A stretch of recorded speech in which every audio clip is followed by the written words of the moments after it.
There's a lot of thought that goes into the design of a monster, and even more so when it comes to the flagship. When you look at these monsters, you should instantly get a sense of what they're supposed to represent, whether that's being a ninja panther that stalks its prey in the darkness, a tiger that's suited with an armor of a fallen samurai and is the manifestation of the souls it slayed, or a jet dragon that looks like a scarlet star in the sky before it comes crashing down at you like the meteor that made the dinosaurs go extinct. But aside from looking amazing, these flagships must also illustrate the story and themes of the respective games through themselves, a task that elevates them to the next level. It's not an easy job, especially when it comes to creatures that aren't able to speak a single word. But Monster Hunter is able to excel in this department, and the newest addition to the series, Arkveld, is no different. But before we get into the video, I want to say that we will be discussing heavy spoilers, so if you haven't finished Wilds' main story yet, I suggest beating it and coming back when you're done. The first glimpse of Arkveld we get is at the very beginning of the game, something that is rather uncommon for flagships. Usually, we stumble upon them around the middle section of the game, where their introduction shakes up the momentum of the story. However, with Arkveld, Wilds makes sure that you are well aware of the danger it possesses. It is seen thrashing about and decimating everything in its path as people run away from it in terror, which sets the mood of Wilds' more serious and grounded narrative. Its rapid attacks are what kickstarts everything, as we are soon given the task of reuniting Nata with the same people that we're seeing being attacked by Arkveld. As we journey through the Forbidden Lands, we eventually get our first good look of Arkveld, as it invades the final moments of our hunt of Uthduna. Appropriately named the White Wraith, Arkveld is a monster that is clad in pure white with glowing purple veins that flows throughout its body. Its design is similar to that of a Viking, with its horns resembling a helmet, the fur along its body a layer of wolfskin, its rigid and sharp scales as its armor, and its whip-like blades on its arms as its weapon. Just from a first glance, Arkveld is the definition of a rampaging warrior, and its aggressive nature continues to be put on full display through its actions, as it viciously strangles Uthduna with its tendrils before flying away. I want to comment on one small detail that I think is quite neat in this section though, and it's that when you are carving Uthduna's body after the cutscene, the usual victory music doesn't play, but instead is replaced with an unsettling melody of synth and piano.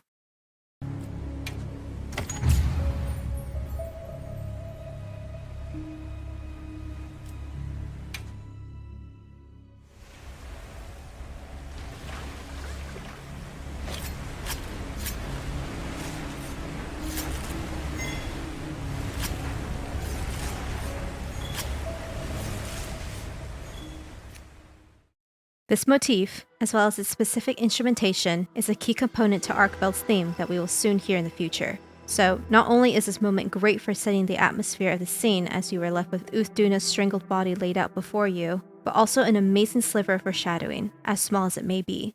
But as we move along, these attacks against the apex predators from Arkveld become a common sight, slowly piecing together the idea that it wraps these monsters with its whips to absorb its energy to charge itself. However, we don't truly get the full picture until we finally reunite Nata with his people, the Keepers. Up until this point, we are under the assumption that Arkveld is nothing but a ravenous beast that annihilates everything that it sets its eyes on, especially through Nata's perspective.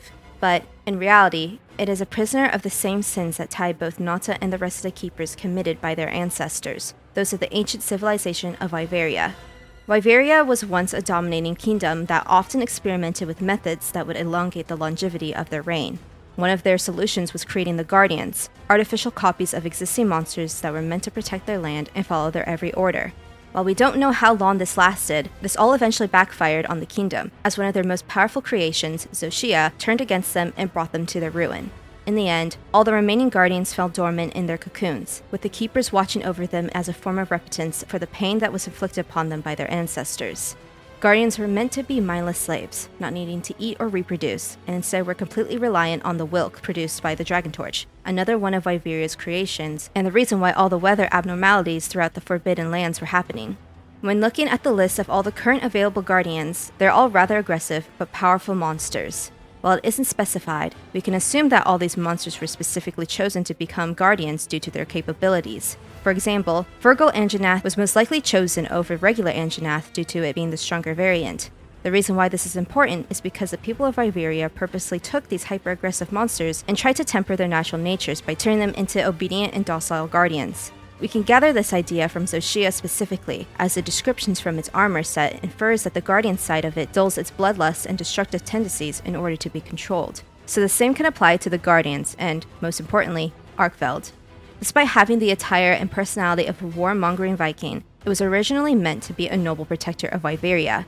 We can gather this from how each of its craftable weapons are named after the Knights of the Round Table from Arthurian legend, all of whom are remembered for their chivalry and loyalty. And while there isn't an official explanation behind what Arkveld's name truly means quite yet, there are a couple of ideas that all lead to the same picture. Starting with its Japanese name, Arushiberedo is a mixture of albedo, which means white in Latin, and Schwert, which is sword in German. The white part of its name could be a direct call to its color mostly consisting of pure white, but I also believe that, since the color white often symbolizes purity, divinity, and innocence, that these are the same qualities that the people of Wyveria expected and forced upon Arkveld. Though, in other countries, white can also symbolize death and rebirth, which can also apply to Arkveld, and we will come to understand this later down the line. Meanwhile, the sword portion of its name can, once again, be a direct nod to the blades on its arms, but also the idea that Arkveld was meant to be nothing more than a weapon to Wyveria, perhaps even a sword of justice in their eyes. As for its English name, there are multiple possibilities, one being its name is composed of the Norwegian words for archaism and power or reign. The first half representing archaism could refer to Arkveld originally being an extinct monster, a creature of the past being brought back to life, as well as Wyveria being an ancient civilization.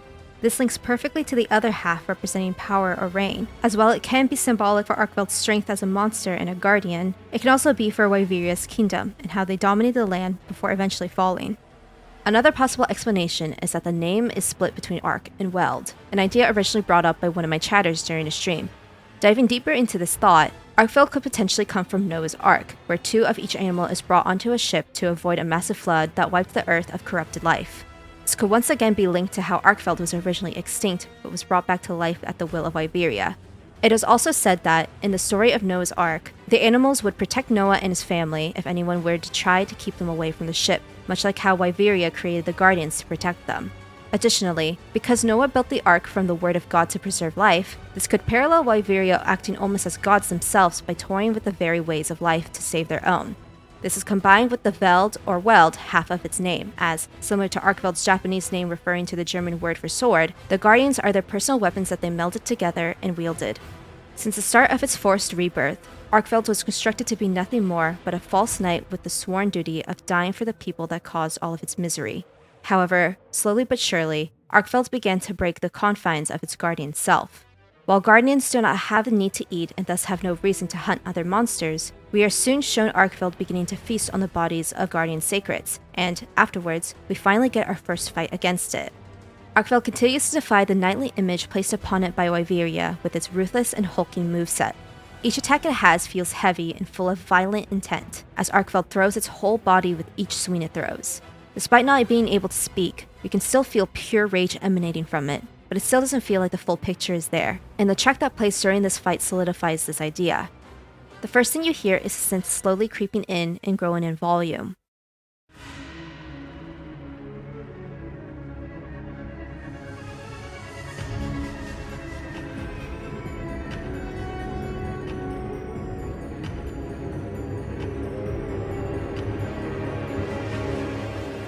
The synth is quite cleverly used in WoW as a soundtrack, because it's often used in tracks to symbolize guardians. We can hear this directly from the hunting horns, where the melody heard from hunting horns made from normal monsters use regular instruments.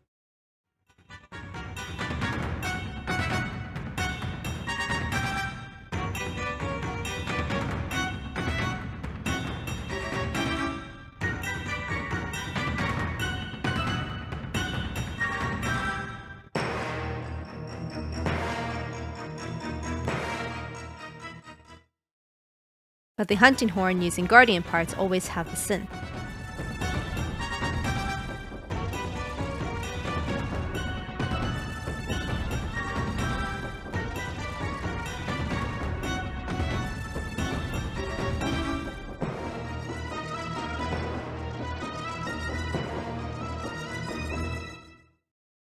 The usage of the synth not only warps the melody to make it sound eerie and alien, but is also an instrument created by electric waveforms and is thus an inorganic instrument, similar to how guardians are in comparison to other monsters.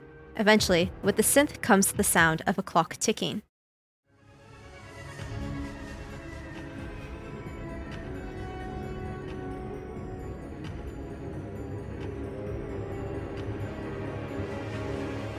Because guardians are meant to live on forever in perpetual servitude or stay in slumber in their cocoons, they have been frozen in time. But because Arkveld is starting to break free from this endless cycle, the hands of its clock have begun to shift. This is added upon with the slow heartbeat that soon joins it.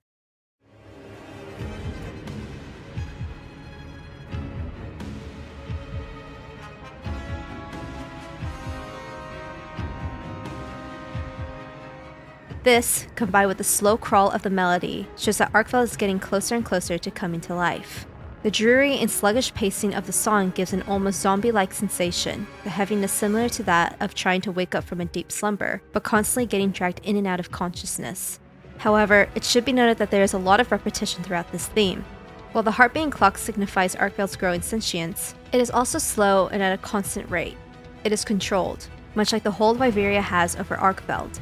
The synth that acts as a base of a song also plays the same notes throughout the entire song and is often clashing with the other authentic instruments of the song that represent Arkveld's freedom.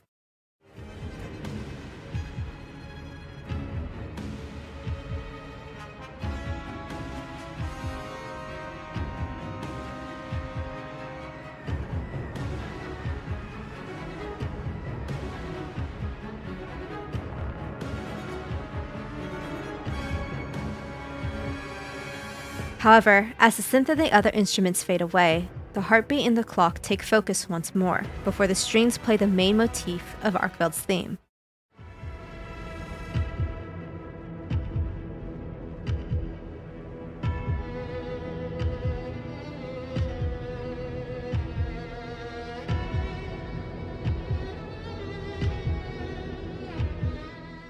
Although there are no words to be said, you can feel a sense of anger and bitterness from the strings. The way the notes tremble paints the picture of Arkveld being unstable and on the verge of losing control. So, while it seems like Arkveld is so close to finally waking up, it may not be the happy ending it deserves, and instead may pave the path towards more misery. Additionally, within the strings that are coated with unsteady fury, there's also a hint of sadness, and Arkveld's motif being played a second time with the brass soon after echoes this sentiment.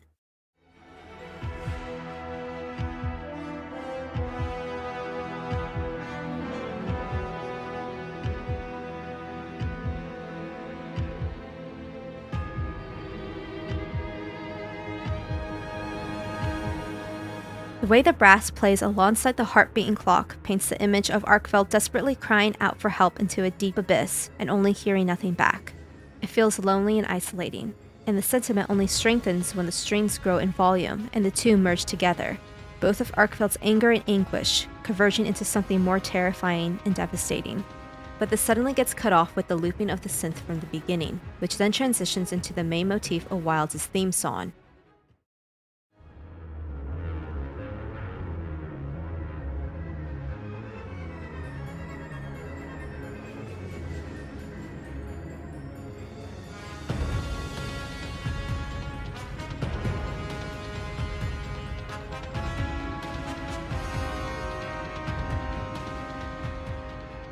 The way Arkveld's growing instruments are cut off with the loop of the synth isn't a reassuring sign either, as it tells us that, regardless of how hard it struggles, it is still chained to its guardian self. But the main motif playing afterwards with the brass gives us a bit of hope, with it being played so powerfully showing us that its resolve to continue living is still driving it forward. However, we don't get to see it truly bloom by the time we run into Arkveld for the final time, where it is now beyond saving. Seeing the mutilated bodies of other creatures isn't a common sight in Monster Hunter, especially in such a savage and brutal way. So seeing Arkveld surrounded by piles of ripped up monsters with their blood smeared all over the ground and walls is quite unnerving. But despite it being a gruesome sight, it is also a regretful one.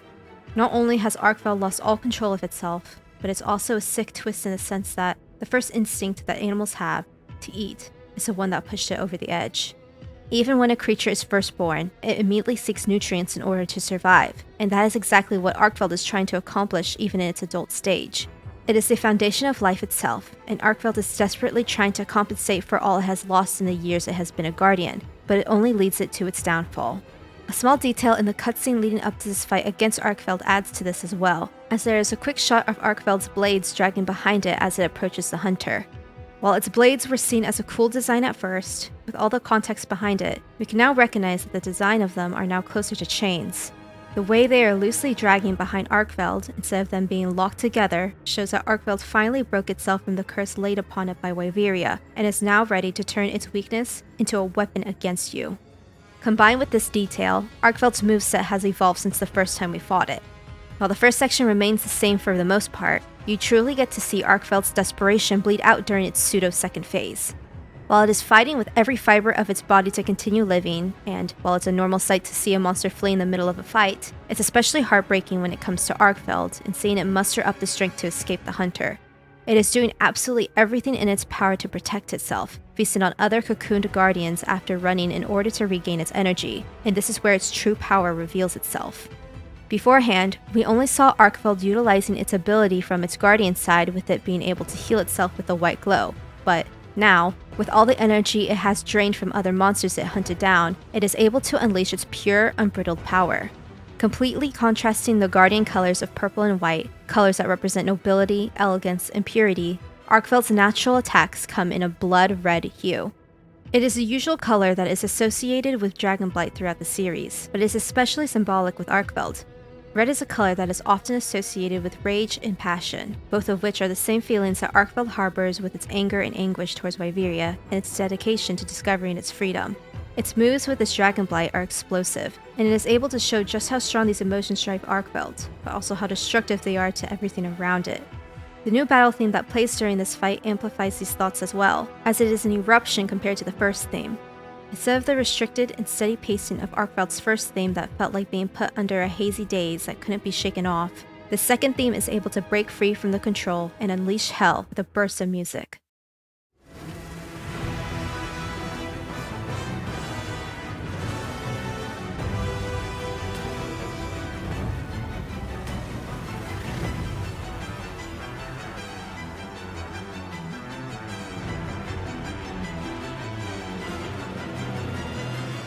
While the instrumentation of the first theme had the synth and the other instruments fight for control on who takes the main melody of the song, they both play in unison here, adding onto the image of Arkveld breaking free from the chains and using them against those who defy it.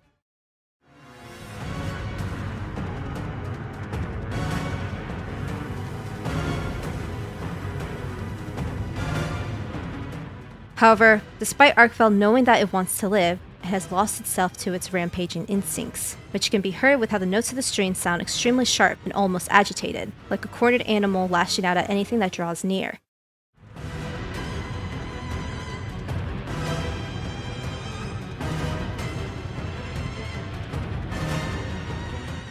After another section of erratic notes from the strings, there's a section of the brass that follows soon after that plays in a descending format.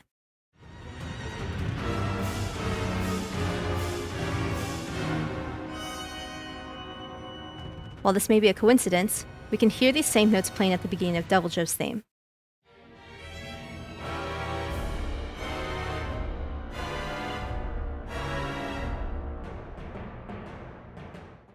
I described this to act as a countdown of sorts in one of my past videos, with each note signaling to the hunter the very little time they have left to run before Deviljoe spots them, and I think it works in a similar way here.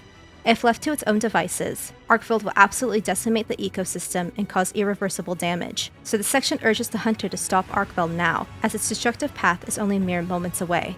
Afterwards, a more quiet section follows, but it isn't peaceful in the slightest. With how bombastic the song has been thus far, this part is unsettling, especially with the synth taking the focus, as it creates an eerie and alien-like feel to it.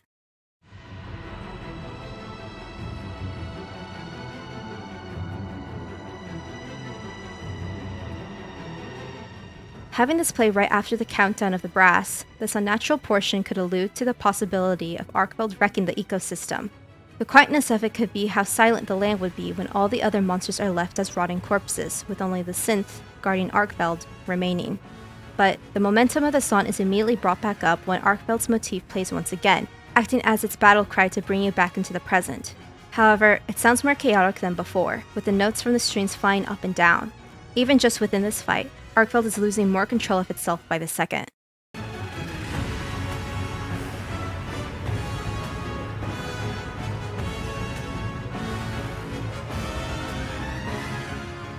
However, despite the reprisal of Arkveld's motif being a representation of its undying fighting spirit, the section that follows it reveals the feelings it has deep down inside.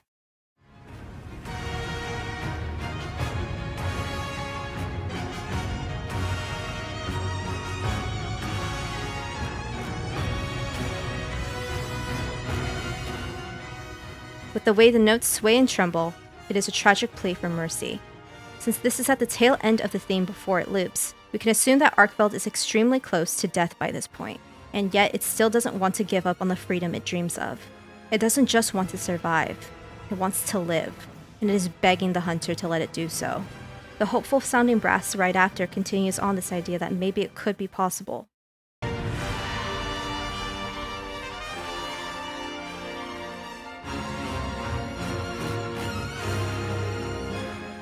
But it doesn't last for long, as the instrumentation returns back to its previous intensity, showing that no matter how hard it tries, there is no other option, and Arkveld will only fall further into insanity, this being cemented with the fact that it gets cut off with the loop of the synth from the beginning portion. When Arkveld's body finally falls to the floor and the hunt is over, there is no victory to be had. Even its death animation is haunting, as it tries so hard to keep itself up, but ultimately falls limp to join the rest of the deceased. At the end of it all, Arkveld was a casualty of Wyveria's wrongdoings and had to pay the price on their behalf. But when there's a will, there will always be a way. When the dust from the final battle against Oshia is all settled and done, it is soon discovered that Arkveld as a species was able to find its way back into life, completely free from its guardian bloodline. Since the beginning of its recreation, Arkveld was meant to be nothing but a mindless machine of war for Wyveria, but through its burning vengeance and undying perseverance to exist, it was able to outlive the people who doomed it and defy life itself. When its eyes were once blinded and casted with shadows as a guardian, its eyes are now visible and can see the world through its own perspective. Arkveld's theme also has been reborn in a way as well, as it has completely erased the synth from its instrumentation to show that it has been freed from its guardian side.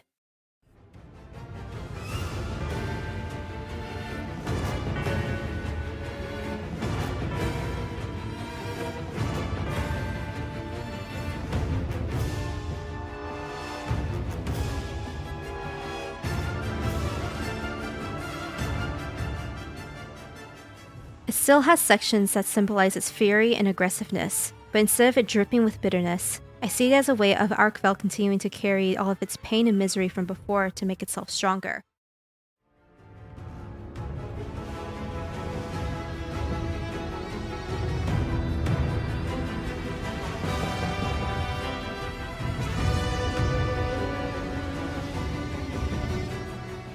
It's not erasing its past, but rather accepting it as part of itself, and the way the instrumentation is played to be a lot more steadier and composed compared to how it sounded in Guardian Arkveld's theme is representative of this. But most important of all is the inclusion of Wilds' main theme being incorporated back into Arkveld's final theme.